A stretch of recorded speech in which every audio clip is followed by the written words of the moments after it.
Hi, magandang gabi sa inyo mga kasawi. Kamusta na kayong lahat? Naway nasa mabuti kayong kalagayan. At panibagong topic na ulit ito mga kasawi. Idol, pa-topic naman ito please. Kasi ang asawa ko kapag nag-sex kami, lagi niya akong sinasabihan na lumaban daw ako kasi mukha daw ang tuod na kahoy. Wala daw kaganaganang babae kapag hindi lumalaban. Ano ba magandang gawin, idol, para magustuhan ng asawa ko kapag kami ay nag-sex, idol?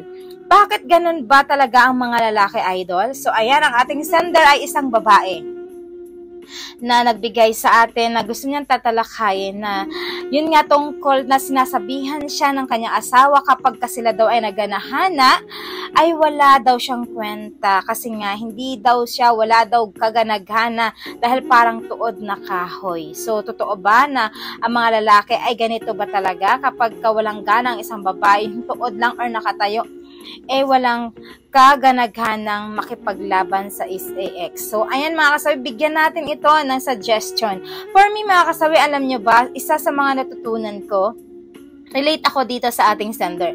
Kasi dati, yung ex-husband ko nga dati, syempre ako naman ang inyong advisor, ay talagang ganito rin ako, na kung makahiga lang ay wala na. Yung bang kapag nag-sex kami ng asawa ko, ay wala na ito. Yung nakanaktihaya lang ako, tapos hihintayin ko lang siyang matapos. Yung parang bang tuod ng kahoy na wala kang pakialam, basta ang malaga lang sa'yo ay malabasan lang yung asawa mo. Ganon din kasi ako mga kasawi dati. Pero sabi ko nga yung pala, pinaka-big wrong pala yun. Kailangan pala ang mga kababaihan ay palaban pagdating sa kama.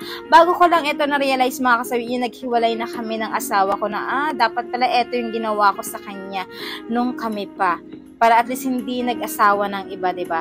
Dapat pala mas magaling ako para naman mas ma-experience ng asawa ko na lumalaban ako at magaling ako pagdating sa kama. Doon ko na-realize, yung nagbabasa-basa ako, nagre-research ako mga kasawi. At doon ko natanto na kailangan pala yon. Hindi porket asawa natin ang isang tao, ay pwede na natin gawin na para ka lang tuod, yung hintay ka lang kung ano yung gagawin niya sa'yo, tapos ikaw hindi ka lumalaban. Ang malaga lang sa'yo, malabasan ka, tapos natapos yung asawa mo ay, at higit sa lahat mga kasawi, hindi rin pala maganda yon. Kailangan parehas kayo na lumalaban pagdating sa kama para mas masatisfy ang iyong asawa at talagang ma-experience niya na talagang lumalaban ka. Kasi the more na lumalaban ang isang babae sa kama, alam nyo ba, tuwang-tuwa yung mga kalalakihan dahil feeling nila ay mas 100% sila na nasasarapan. At syempre, mas feel nila yon kapag tayo ay lumalaban pagdating sa kama kasi mas andun yung eager na talagang bakbakan kayo ng bakbakan pagdating dito.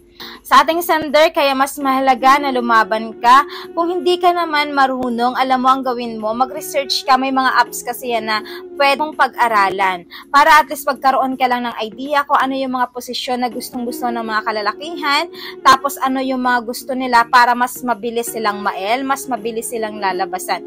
Kasi napaka-importante yun sa ating mga babae, nagmumula sa atin yung kanilang pagiging lalo pat asawa mo, para naman hindi maghanap yung asawa mo sa iba na gusto nila na matikman. Dapat na ikaw yung magbibigay sa kanila ng satisfaction na hindi dapat sa iba nila hanapin. Dapat sa iyo yun magmumula mga kasawi. Kasi napaka-importante sa isang babae na kailangan masiyahan ang ating mga asawa.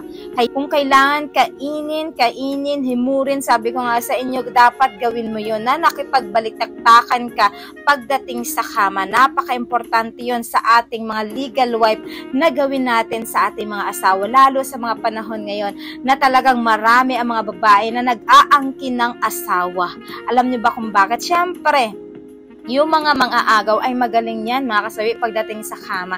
Siyempre mga kalalakihan ay mas, kapag sila ay nakatikim ng mas magaling, alam mo ba, binabalik-balikan nila yan. At higit sa lahat, ikaw naman ay iiwang ka lang, sasabihan ka naman talaga ng iyong asawa kapag hindi ka marunong lumaban, ay para kang patay na kawayan, na nakahiga lang sa kama na wala kang hinihintay kundi kung ano lang ang gagawin ng asawa mo. Kailangan kung ano yung banat niya sa'yo. dapat meron ka rin banat na pabalik para sa kanya. Kung hindi niya natikman ito, papatikin mo sa kanya yung mga posisyon na dapat gawin na hindi niya pa natitikman simula kayo na magkasama mga kasawi. Yan ang pinaka-importante sa mga kababaihan. Kailangan palaban tayo, lalo na tayo mga legal wife. Huwag tayong magpapahuli sa mga kabit na yan. Kasi mga kabit talaga, hindi talaga nagpapatinag at lalong-lalo na sa mga lalaki na inaagaw nila. Talagang pinag-aaralan nila ang mga posisyon. Kasi magaling sila pagdating dyan. So ayan mga kasawi, sa ating sender, naway naliwanagan ka. At sa ating mga commenter, pwede kayo mag-comment tungkol dito. Alam ko naman na aktibo na naman kayo dahil eto na yung ating topic na naman ngayong gabi.